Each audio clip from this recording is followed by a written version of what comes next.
I'm the cat with the bass and drum going around like bum bum bum. Здравейте, казвам се Сребрина Костадинова. От Поморие съм, на 23 години и уча в Нов български университет, специалност мода и бизнес стратегии, магистърска програма.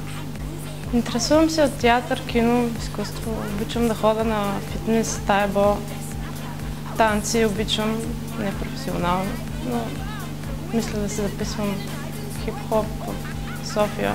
Отскоро съм тук и ми е много интересно всичко. Ами в свободното си време обичам да рисувам, ходя на кино, театър, тайбо. Моят бизнес е в Поморие, еврофутбол.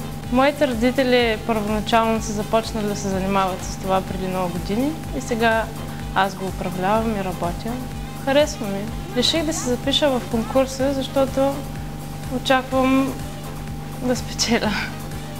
И съм участвала и в други конкурси. Това ми харесва, увлече ми.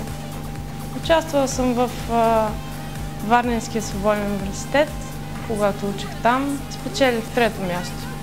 Участвала съм в под прикритие, но като статист просто. Но аз не мога да кажа, че ги превъзхождам. Всеки си е индивидуален. Качества, усмихната, нормална, позитивно момиче. Харесвам си цялото тяло. И всяка част по-отделно. Мечтая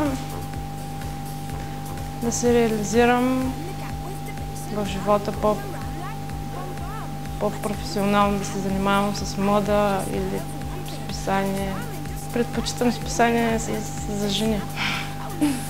И за мъжките списания. Ако зависи кариерата ми от модата, да, бих участвала в такова списание.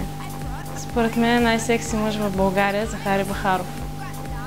Мистър Нов български трябва да бъде естествен, красив мъж, интелигентен.